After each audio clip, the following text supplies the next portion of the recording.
ఎవరు ఊహించని విధంగా సెక్రటేరియట్ పై అటాక్ చేశాయి విద్యార్థి సంఘాలు. ఒక్కసారిగా సీఎంఓ ఆఫీసు సమతా బ్లాక్ ముందు ప్రత్యక్షమై నినాదాలతో హోరెత్తించారు విద్యార్థులు.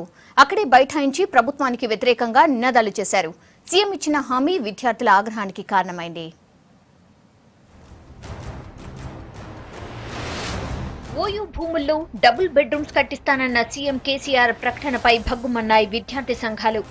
ఎన్ఎస్యుఐ ఆధ్వర్యంలో ఓయూ విద్యార్థులు సెక్రటేరియట్ ముట్టడికి ప్రయత్నించారు.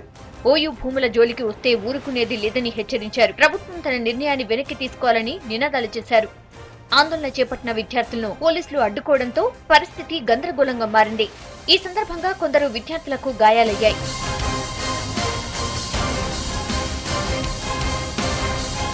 ఇళ్ల నిర్మాణానికి తాము వ్యతిరేకం కాదన్నారు విద్యార్థి సంఘం నేతలు.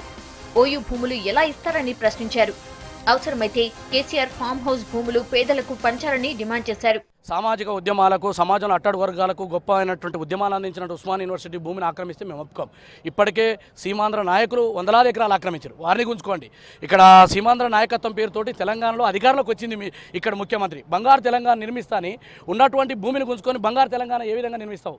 ఇవాళ ఓయూలో చాలామంది, అనేక మంది థర్డ్ క్లాసు, ఫోర్త్ క్లాస్ ఎంప్లాయర్కి ఇండ్లు లేవు. వాళ్ళకి కట్టిస్తా అంటే మేము ఒప్పుకుంటాం. కానీ ఎక్కడో నీ రాజకీయాల కోసం, జిహెచ్ఎస్ ఎన్నికల్లో లబ్ధి పొందడం కోసం ఇలా ముఖ్యమంత్రిగా చేస్తున్నటువంటి ప్రయత్నాన్ని ఖచ్చితంగా ఓయూ చేసిగా తెలంగాణ విద్యార్థిగా, తెలంగాణ పౌరునిగా వ్యతిరేకిస్తాము.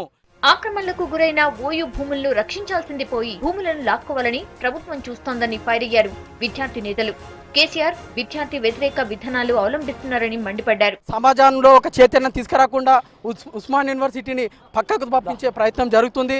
ఈ పార్షిగుట్ట అయితే నివాసులను అనేది ఆ యొక్క పేరు మీద ఉస్మాన్ యూనివర్సిటీ తరలించే ప్రయత్నం జరుగుతుందని, ఇది విధానాన్ని అడ్డుకుంటామని ఈ విధంగా తెలియజేస్తున్నారు.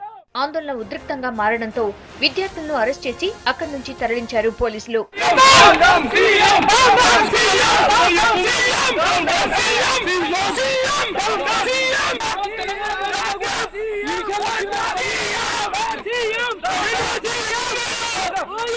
తమ ఆందోళనకు ప్రజలు, ప్రజా సంఘాలు మద్దతు ఇవ్వాలని కోరారు విద్యార్థి సంఘ నేతలు. మంత్రులు, అధికారులు లేని టైంలో ఒక్కసారిగా విద్యార్థులు చేపట్టిన నిరసన కార్యక్రమంతో పోలీసులు షాక్ అయ్యారు.